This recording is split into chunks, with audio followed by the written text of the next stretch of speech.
ಖಾಸಗಿಯವರ ಪಾಲಾಗುತ್ತಾ ಹುಬ್ಬಳ್ಳಿ ವಿಮಾನ ನಿಲ್ದಾಣ 30 ವರ್ಷಗಳ ಅವಧಿಗೆ ಖಾಸಗಿ ಸಂಸ್ಥೆಗೆ ನೀಡುವುದಕ್ಕೆ ಕೇಂದ್ರ ಸಜ್ಜಾಗಿದೆ. ಖಾಸಗೀಕರಣ ಕೈಬಿಡಿ ಅಂತ ಉತ್ತರ ಕರ್ನಾಟಕದ ಜನರು ಆಗ್ರಹಿಸುತ್ತಿದ್ದಾರೆ. ಖಾಸಗಿಯವರ ಪಾಲಾಗುತ್ತಾ ಹಾಗಾದ್ರೆ ಹುಬ್ಬಳ್ಳಿ ವಿಮಾನ ನಿಲ್ದಾಣ 30 ವರ್ಷಗಳ ಅವಧಿಗೆ ಖಾಸಗಿ ಸಂಸ್ಥೆಗೆ ಜವಾಬ್ದಾರಿ ಕೊಡಬೇಕು, ಹೊಣೆಗಾರಿಕೆ ಕೊಡಬೇಕು ಅಂತ ಕೇಂದ್ರ ಸಜ್ಜಾಗಿದೆ.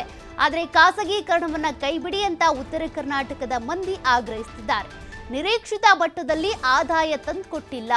ಹೀಗಾಗಿ ಈಗಾಗಲೇ ಭುವನೇಶ್ವರ ಅಂತಾರಾಷ್ಟ್ರೀಯ ವಿಮಾನ ನಿಲ್ದಾಣದ ಜೊತೆ ಈ ವಿಮಾನ ನಿಲ್ದಾಣ ಏನಿದೆ ವಿಲೀನ ಆಗಿದೆ. ಈಗ ಹೆಚ್ಚು ಮೊತ್ತಕ್ಕೆ ಬಿಡ್ಡಿಂಗ್ ಸಲ್ಲಿಸಲಿರುವಂತಹ ಕಂಪನಿಗೆ ಟೆಂಡರ್ ಅನ್ನ ಕೊಡಬೇಕು ಅಂತ ಸದ್ಯ ನಿಲ್ದಾಣದಲ್ಲಿ ಏರ್ಪೋರ್ಟ್ ಅಥಾರಿಟಿ ಏನಿದೆ ಪ್ರಾಧಿಕಾರದಡಿ 70 ಸಿಬ್ಬಂದಿ ಕೆಲಸ ಮಾಡ್ತಿದ್ದಾರೆ. ಉಳಿದ 250ಕ್ಕೂ ಹೆಚ್ಚು ಸಿಬ್ಬಂದಿ ವಿವಿಧ ಏಜೆನ್ಸಿಗಳಿಂದ ನೇಮಕಗೊಂಡಿರೋರಿದ್ದಾರೆ. ಟೆಂಡರ್ ಪಡೆದ ಕಂಪನಿ ತಮಗೆ ಬೇಕಾದ ಸಿಬ್ಬಂದಿಯನ್ನ ನೇಮಕ ಮಾಡಿಕೊಳ್ಳುತ್ತೆ. ಈಗಿರೋ ಸಿಬ್ಬಂದಿ ಏನಿದ್ದಾರೆ ಅವ್ರು ನಿರುದ್ಯೋಗಿಗಳಾಗ್ತಾರೆ. ಖಾಸಗಿ ಸಂಸ್ಥೆಗೆ ಕೊಟ್ಟರೆ ಜನ ಉದ್ಯೋಗವನ್ನ ಕಳೆದುಕೊಳ್ಳೋದಂತೂ ನಿಶ್ಚಿತ. ಹೀಗಾಗಿ ಉತ್ತರ ಕರ್ನಾಟಕದ ಮಂದಿ ಇದಕ್ಕೆ ನಿರಾಕರಿಸ್ತಾ ಇದ್ದಾರೆ. ಆದಷ್ಟು ಬೇಗ ಈ ಒಂದು ನಿರ್ಧಾರವನ್ನ ವಾಪಸ್ ಪಡೀರಿ ಅಂತ ಹೇಳ್ತಿದ್ದಾರೆ. ಈಗಾಗಲೇ ನೋಡಿ 30 ವರ್ಷಗಳಿಗೆ ಅಂತ ಏನು ಟೆಂಡರ್ ಪಡ್ಕೊಂಡಿರ್ತಾರೆ, ಆ 30 ವರ್ಷಗಳ ಅವಧಿಯಲ್ಲಿ ಎಷ್ಟು ಆದಾಯ ತಂದುಕೊಟ್ರು ಅನ್ನೋದು ಮುಖ್ಯ ಆಗುತ್ತೆ. ಬಟ್ ಇಲ್ಲಿವರೆಗೂ ಕೂಡ ಇಲ್ಲಿ ಹುಬ್ಬಳ್ಳಿಯ ವಿಮಾನ ನಿಲ್ದಾಣದಲ್ಲಿ ಯಾವುದೇ ರೀತಿಯ ಆದಾಯ ಹೆಚ್ಚಳ ಆಗ್ತಾ ಇಲ್ವಂತೆ.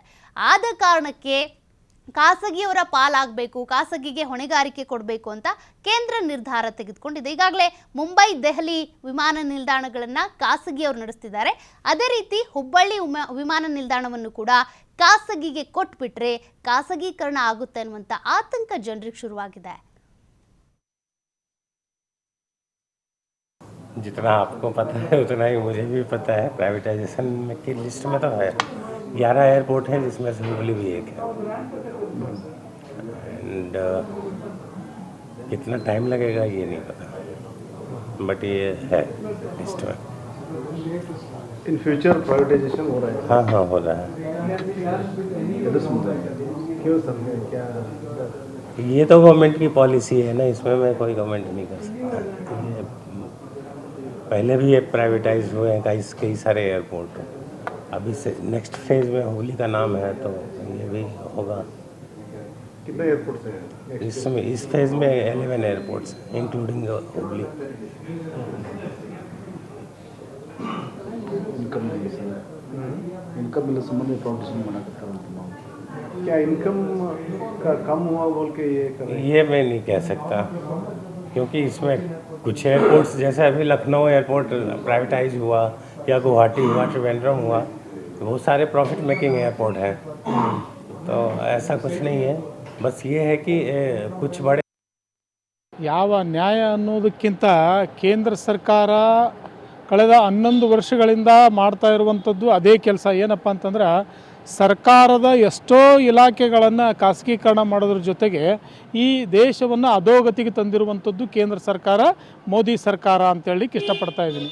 ಈ ಹಿನ್ನೆಲೆಯಲ್ಲಿ ಈಗಾಗಲೇ ಕಳೆದ 7-8 ವರ್ಷಗಳ ಹಿಂದೆ ಈ ರಾಷ್ಟ್ರದ 50 ವಿಮಾನ ನಿಲ್ದಾಣಗಳನ್ನು ಖಾಸಗೀಕರಣ ಮಾಡೋದ್ರ ಜೊತೆಗೆ ಬೇರೆಯವರಿಗೆ ಪರಭಾರೆ ಮಾಡುವಂಥ ವ್ಯವಸ್ಥಿತವಾದಂಥ ಜಾಲವನ್ನು ಕೇಂದ್ರ ಸರ್ಕಾರ ಮಾಡಿತ್ತು. ಆ ಸಂದರ್ಭದಲ್ಲೂ ಸಹಿತ ನಾವು ಖಂಡಿಸಿದ್ವಿ. ಈಗ ಮತ್ತೆ ಪುನಃ 2ನೇ ಹಂತದಲ್ಲಿ ಕೇಂದ್ರ ಸರ್ಕಾರ, ಮೋದಿ ಸರ್ಕಾರ ಸುಮಾರು 10-15 ವಿಮಾನ ನಿಲ್ದಾಣಗಳನ್ನು ಖಾಸಗೀಕರಣ ಮಾಡೋದ್ರ ಮೂಲಕ ಈ ರಾಷ್ಟ್ರದ ಸಂಪತ್ತನ್ನು ಏನಪ್ಪ ಅಂತಂದ್ರೆ ಒಂದು ಸಂಸ್ಥೆಗೆ ಮಾರುವಂಥ ವ್ಯವಸ್ಥಿತವಾದಂಥ ಜಾಲವನ್ನು ಮಾಡ್ತಾ ಇದ್ದಾರೆ. ಇದನ್ನು ನಾವು ಸಾರ್ವಜನಿಕವಾಗಿ ಖಂಡಿಸ್ತೇವೆ. ಯಾಕಂತಂದರೆ ಇದು ಸಾರ್ವಜನಿಕ ಸ್ವತ್ತು. ಈ ರಾಷ್ಟ್ರದ ನೆಲ, ಜಲ, ಮಣ್ಣು ಏನಿದೆ ಇದು ಪ್ರತಿಯೊಬ್ಬ ಜನರ ಒಂದು ಹಕ್ಕಾಗಿದೆ. ಆದರೆ ಇವತ್ತಿನ ದಿವಸ ಹೊಸದಾದ ಇಲಾಖೆಗಳನ್ನು ಸರ್ಕಾರ ಮಾಡೋದ್ರ ಜೊತೆ ಮಾಡಬೇಕಾಗಿತ್ತು. ಅದರ ಬದಲಾಗಿ ಸರ್ಕಾರದ ಅಧಿಕೃತ ಸ್ವತ್ತು ಸಂಪತ್ತುಗಳನ್ನು ಇವತ್ತಿನ ದಿವಸ ಖಾಸಗೀಕರಣ ಮಾಡೋದ್ರ ಜೊತೆಗೆ ಈ ದೇಶವನ್ನು ಅಧೋಗತಿಗೆ ಮೋದಿಯವರು ಒಯ್ತಾ ಇದ್ದಾರೆ ಅನ್ನುವಂಥದ್ದನ್ನು ಈ ಸಂದರ್ಭದಲ್ಲಿ ಹೇಳಲಿಕ್ಕೆ ಇಷ್ಟಪಡ್ತಾ ಇದ್ದೀನಿ. ಅದರಲ್ಲಿ ನಮ್ಮ ಹುಬ್ಬಳ್ಳಿ ವಿಮಾನ ನಿಲ್ದಾಣವನ್ನು ಸಹಿತ ಖಾಸಗೀಕರಣ ಆಗ್ತಾ ಇದೆ ಅನ್ನುವ ಮತ್ತಷ್ಟು ಡೀಟೇಲ್ಸ್ ಕೊಡ್ತಾರೆ ಪ್ರತಿನಿಧಿ ಯಲ್ಲಪ್ಪ.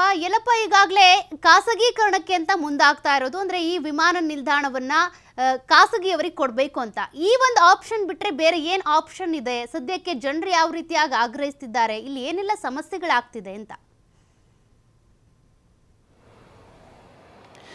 ಕೇಂದ್ರ ಸರ್ಕಾರ ಈಗಾಗಲೇ ಹಲವು ಸರ್ಕಾರಿ ಇಲಾಖೆಗಳನ್ನು ಒಂದು ಕಡೆ ಖಾಸಗೀಕರಣ ಮಾಡಿದೆ ಮತ್ತು ಮಾಡಲು ಹೊರಟಿದೆ.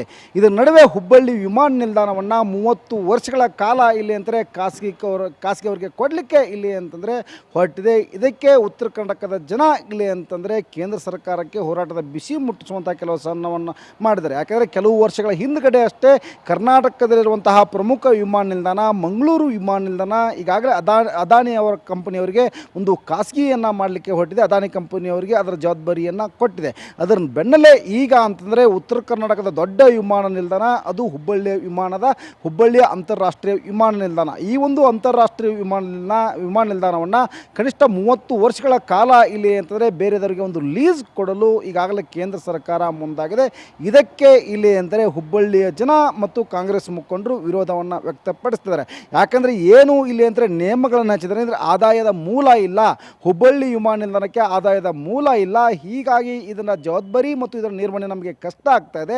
ಹೀಗಾಗಿ 30 ವರ್ಷಗಳ ಕಾಲ ಇದನ್ನು ಖಾಸಗಿಯವರಿಗೆ ಕೊಡ್ತೀವಿ ಅಂತೇಳಿ ಈಗಾಗಲೇ ಕೇಂದ್ರ ಸರ್ಕಾರ ಹೇಳಿದೆ.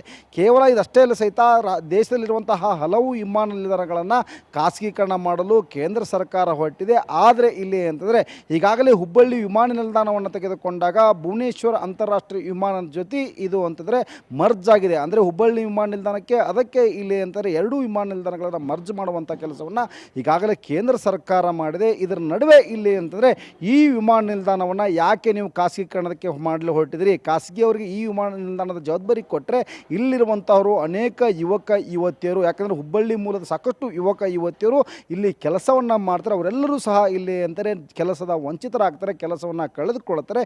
ಹೀಗಾಗಿ ಕೇಂದ್ರ ಸರ್ಕಾರ ಎಚ್ಚೆತ್ತುಕೊಳ್ಳಬೇಕು. ಇದು ಯಾವುದೇ ಕಾರಣಕ್ಕೂ ಖಾಸಗೀಕರಣ ಮಾಡಲಿಕ್ಕೆ ಹೋಗಬಾರ್ದು, ಖಾಸಗಿಯವರಿಗೆ ಇದರ ಜವಾಬ್ದಾರಿಯನ್ನು ಕೊಡಬಾರ್ದು ಅಂತೇಳಿ ಉತ್ತರ ಕರ್ನಾಟಕದ ಜನರ ಆಗ್ರಹ ಮಾಡ್ತಾರೆ. ಇದರ ನಡುವೆ ಇಲ್ಲಿ ಅಂತಾರೆ ಹುಬ್ಬಳ್ಳಿ ಅಂತಾರಾಷ್ಟ್ರೀಯ ವಿಮಾನ ನಿಲ್ದಾಣವನ್ನು ಮತ್ತಷ್ಟು ಮೇಲ್ದರ್ಜೆಗೇರಿಸಬೇಕು ಅಂತೇಳಿ ಇಲ್ಲಿ ಕೇಂದ್ರ ಸರ್ಕಾರ ವಿಶೇಷಿತವಾಗಿ 300 ಕೋಟಿ ರೂಪಾಯಿ ಒಂದು ಕಡೆ ಕಾಮಗಾರಿ ನಡೆಸ್ತಾ ಇದೆ. ಈ ಕಾಮಗಾರಿ ಏನಾದರೂ ಸದ್ಯಕ್ಕೆ ನೀವು ಅದನ್ನು ಖಾಸಗೀಕರಣ ಮಾಡಿದ್ರೆ ಈ ಕಾಮಗಾರಿಯ ಹೊಣೆಯನ್ನು ಯಾರು ಹೊರಬೇಕು, ಈ ಕಾಮಗಾರಿಯ ಪರಿಸ್ಥಿತಿ ಏನಾಗಬೇಕು. ಹೀಗಾಗಿ ಯಾವುದೇ ಕಾರಣಕ್ಕೂ ಇದೇ ಒಂದು ಹುಬ್ಬಳ್ಳಿಯ ಏನು ಅಂತಾರಾಷ್ಟ್ರೀಯ ವಿಮಾನ ನಿಲ್ದಾಣವೇನಿದೆ ಈ ವಿಮಾನ ನಿಲ್ದಾಣವನ್ನು ಯಾವುದೇ ಕಾರಣಕ್ಕೂ ಇಲ್ಲಿ ಖಾಸಗಿಯವರಿಗೆ ಕೊಡಲಿಕ್ಕೆ ಹೋಗಬೇಡಿ. ಒಂದು ವೇಳೆ ಖಾಸಗಿಯವರಿಗೆ ಕೊಟ್ಟಿದ್ದೇ ಆದಲ್ಲಿ ನಾವು ಬೀದಿಗೆ ಇಳ್ತೀವಿ, ಹೋರಾಟ ಮಾಡ್ತೀವಿ, ಖಾಸಗಿಯವರಿಗಿಂದ ಇದನ್ನು ತಪ್ಪಿಸ್ತೀವಿ. ಇಲ್ಲಿ ಕೇಂದ್ರ ಸರ್ಕಾರನೇ ಇದನ್ನು ನಿರ್ವಹಣೆ ಮಾಡಬೇಕು. ಇದಕ್ಕೆ ಸಂಬಂಧಪಟ್ಟಂಗೆ ವಿಮಾನ ನಿಲ್ದಾಣವನ್ನು ಇಲ್ಲಿ ಅವರೇ ನಿರ್ವಹಣೆ ಮಾಡಿದರೆ ಇದು ಚೆನ್ನಾಗಿರುತ್ತೆ ಮತ್ತು ಸಾಕಷ್ಟು ಜನ ಇಲ್ಲಿ ಅಂದರೆ ಉದ್ಯೋಗ ವಂಚಿತರಾಗೋದ್ರಿಂದ